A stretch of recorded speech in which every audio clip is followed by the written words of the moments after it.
Hey, what's up guys? Welcome to an episode of PATTAY'S Performance. Today's 911 emergency repair video is for a subscriber, Tinkerbell, who has a broken drive cable on her machine.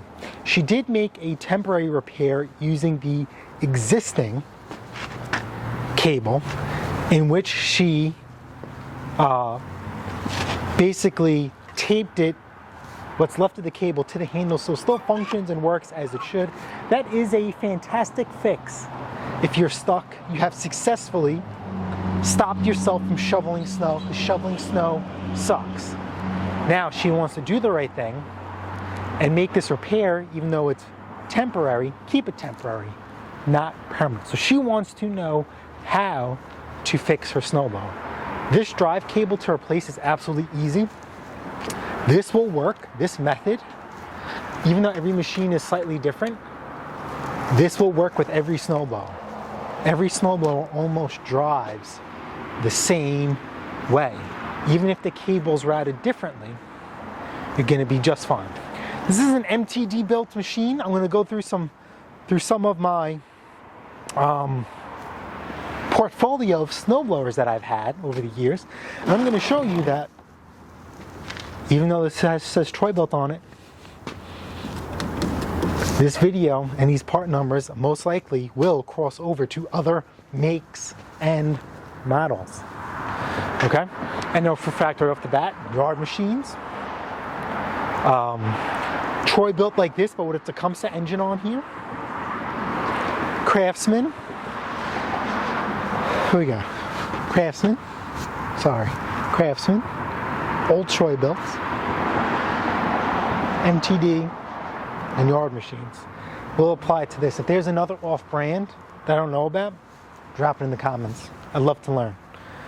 Okay, so let's understand how this system works before we go and fix it, because if you understand how anything works, you will be able to fix every aspect of this component. Okay, so what we're talking about here is this part right here snap. This is a Z-bend, and this is a very common thing to happen. It's just aluminum. It will break over time. And then we could also talk about a cable adjustment. Look at that. Can you guys see this hole? There's a hole right there. If you need to adjust your tension, then you just move it to this hole. And if this isn't good enough, you could just always drill new holes.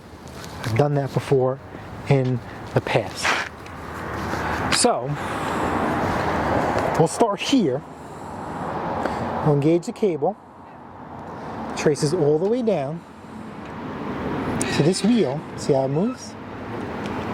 And disappears here onto the belt cover.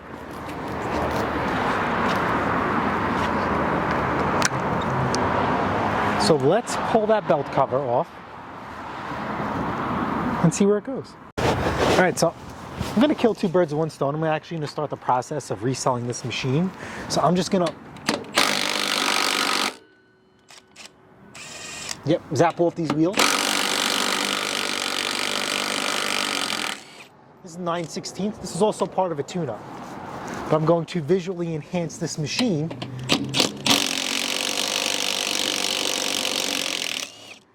to accelerate the selling process. So don't mind me.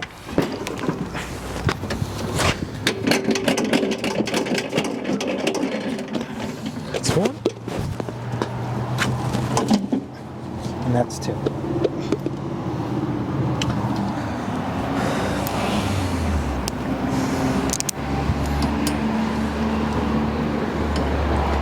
I like to put nuts and bolts back where I found them, so I don't lose them.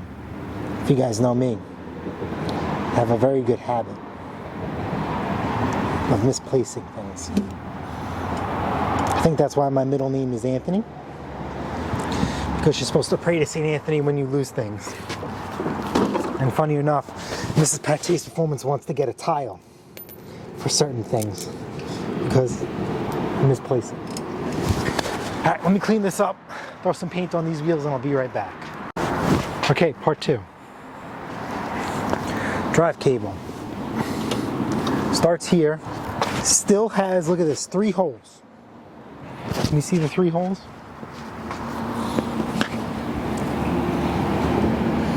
One, 2, 3. That's your adjustment over time. You see how this cable, the farther back it is, the more tension you're putting on this. All right, now we're gonna have to put the machine in the service position. So let me go set that up. All right, so we're putting the machine in the service position. I'll show you how to do that from start to finish. Quick tip is if you're afraid gas is gonna spill out the gas cap because it's loaded with gas, take a plastic bag, stick it in there, and interlock it. Come on. See that? Heard the click?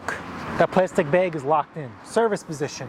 Turn the chute 90 degrees each way. You don't want to have it facing forward. Get in the good habit of that, it might hit the ground, especially if you have a longer snowblower. This right here is your service position. My favorite position.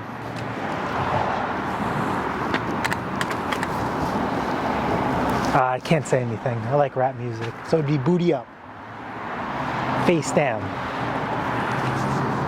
You do the math. Now is a great time, besides taking off the cobwebs, is greasing the machine. Excuse me, Corona. 1, 2, bolts come off. These should be the matching 3/8. Oh, I'm an idiot. Why can't I learn how to do a drive cable? No, I'm joking. I am an idiot though.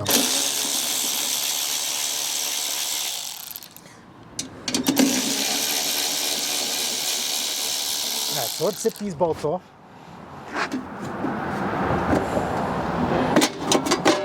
And wham, look at that. Look how easy this is. Now we're going to talk about how this snowblower works. Now I'm going to give you references as if it's working like a car, because to me that's how I feel is the best. So this is where your drive cable ends, right here. When your engine is running, I like to call this the flywheel. This is spinning the entire time. This is your clutch, which is not spinning. Watch what happens. I'm going to pretend this is spinning, but I'm going to show you this instead. See how this is spinning? And the wheels are turning. Look at that. I can't spin it no more. Now this is going to turn this, which drives your wheels. It's a very simple system. I absolutely love it. You guys know I'm a huge fan of Ariens. Love them. But I am not a fan of their auto turn system. My favorite power steering system of all time is the MTD designed one, where it's levers and a sprocket and it's one big shaft and it's held in by pins. I think it's very simple. I think it's great. Easy to repair and service. Ariens auto turn, not so much. Sorry, Dan. Love you guys though. All right, so now this is very simple. This cable, see that, just pulls this forward. So this is already loose. If it's broken, then that's it. So what I like to do is, to me, this is very easy to do. That Z-bend up top is not so easy to do.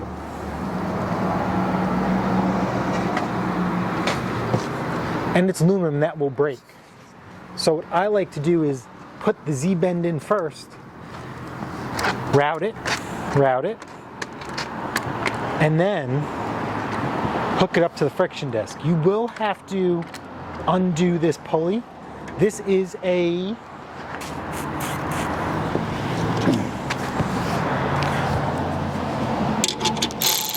so that's the next size up. This is 7/16. You're not going to take this completely out. You'll take this out just a little bit so you could slide this cable on and off. This has the factory zip tie here just to stop it from going. So, you know, this has no tension. Can we?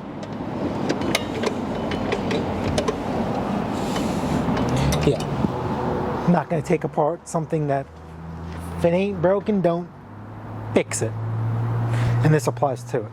So in the description, I'm going to do an affiliate link on how to do this cable. You know what? Let's take this off. Let's go the whole thing. I'll be a good YouTuber for you guys. I'll be a good one. So 7/16. Yep, just like that. We'll take this pulley off. We're not going to take the pulley off. Oh, I'm sorry. See that? See how this pulley just moved? That's what we want. Now look. I just freed up that whole cable. Now, we have all the slack in the world to undo this hook. Come on, girl. Now this is a spring, so don't be afraid to manipulate it.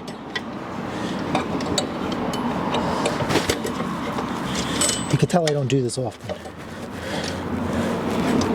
I have replaced a lot of auger cables. It's very rare that we do a drive cable. So I don't know how you broke a Tinkerbell. I have no idea.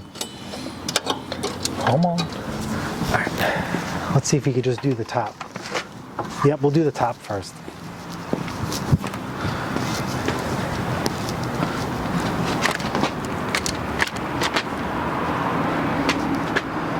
Okay. Pull this out. And boom. There's my microphone. I'll do this thing. And here we go. Out. Now we'll go back to here where we have all this tension. How are we gonna, now that we have full up and out. Here's our cable. Now the way we take it off is the same way we put it back in. Hook it like this. We're gonna leave this off. The last part is putting it on the wheel. Remember, leave it loose. Go through the machine.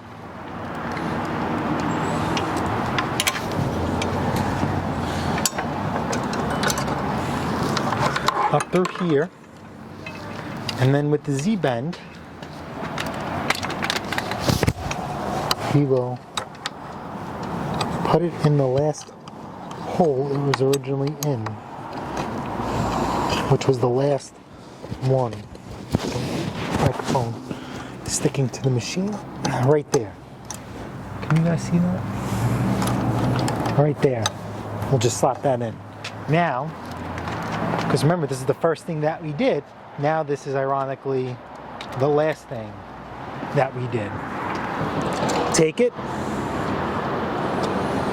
put it on the wheel. Now, I suggest this.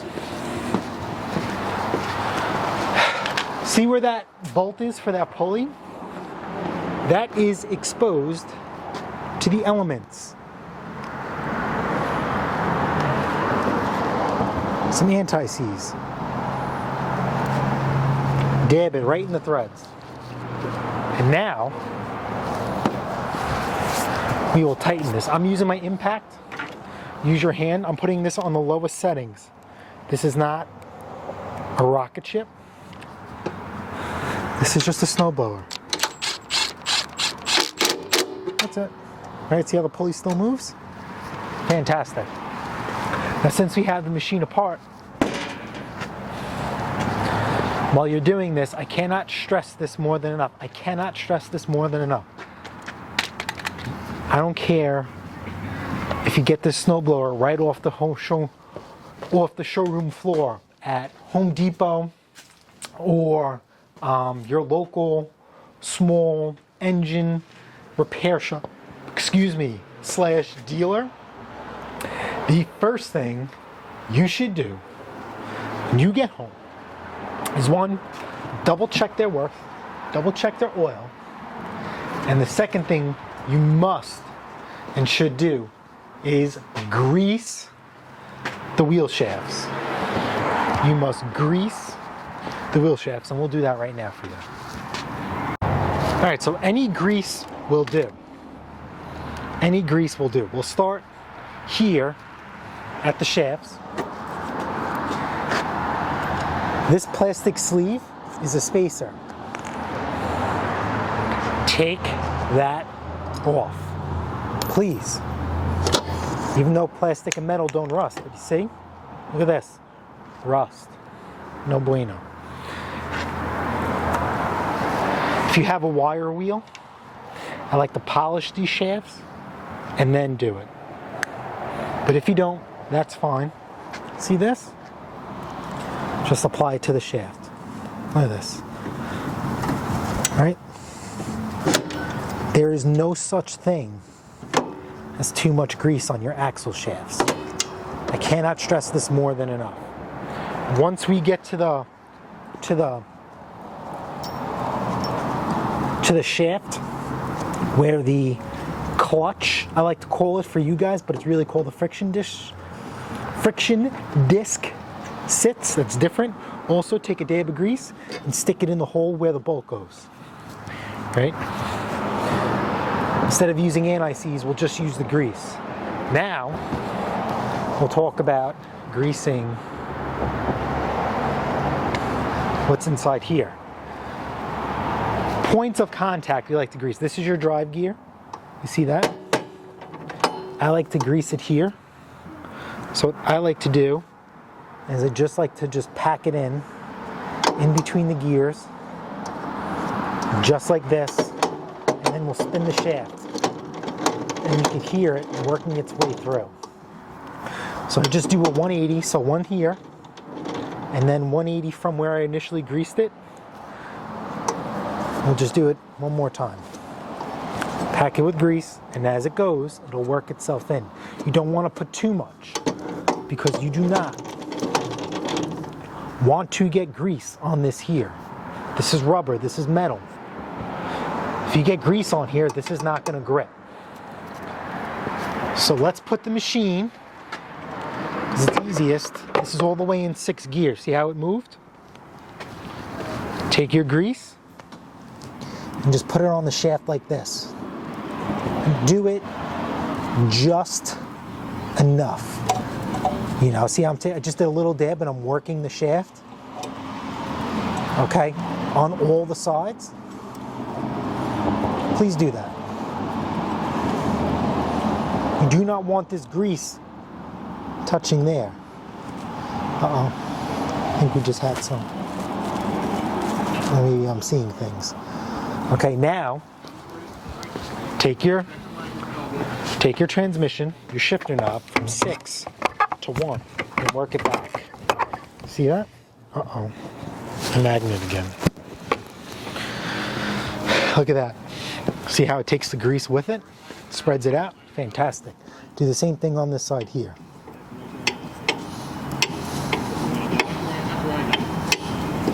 Same thing. And that's it. You are done. You have saved yourself a headache later down the line when you need to do a repair. Like replacing the friction disc. You have to take out this whole assembly shaft to get to it. We will put our bumpers back on, our spacers. Call it a day. Okay? And I'll explain one more thing to you while we're in here. And we'll call it at that. We'll put the machine, you guys can put the machine back together. Okay, if you ever open your belly pan,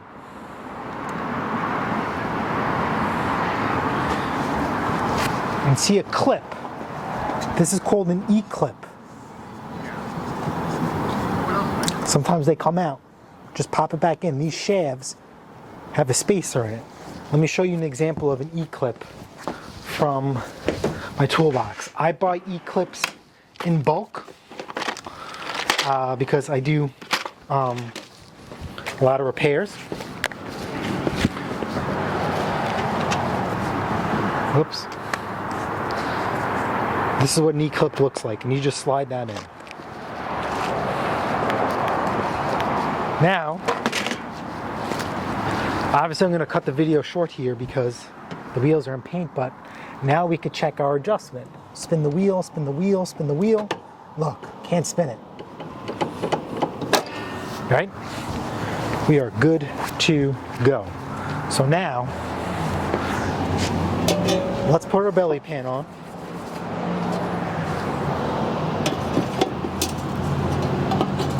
We'll put the bolts back in. We'll do another important tip, which we like. Again,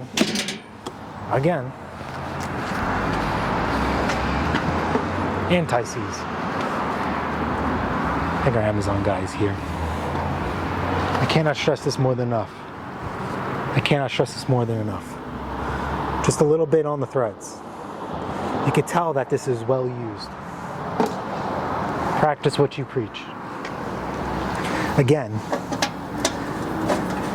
think about why I'm using anti-seize, right? And why I'm preaching anti-seize. When do you use your snowblower? In the snow. Okay, and what kind of conditions are snow? Snow is water-based, well, we hope it is.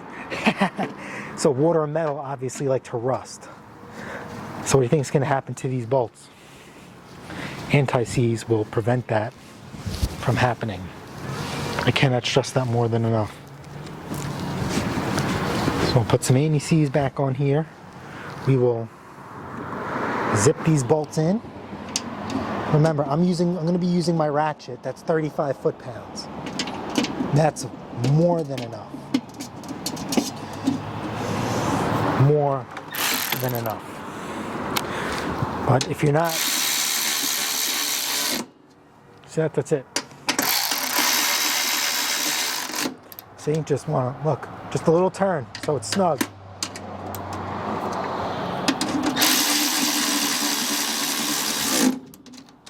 There we go. See that?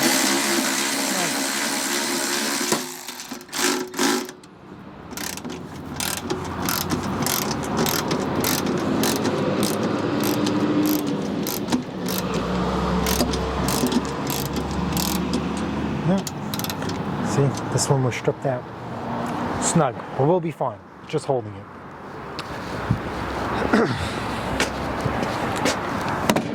Alright guys, I'm going to call this video a wrap because this video was purpose built. Obviously, if you wanted, the check that we did is good enough, but if you really want to check it, start the machine, put it in drive, and give it a go. If you don't have your owner's manual, take a picture of the sticker. This is your Bible on how to order parts and get all your diagrams for it. I will put an affiliate link to the cable in there, okay? Affiliate links, we do get a portion of the sale, but I'll tell you right now, me and Mrs. PATTAY'S Performance, I will always try and find you the cheapest price on eBay because I tell you guys to buy the same stuff that I use. There's nothing better than that for me.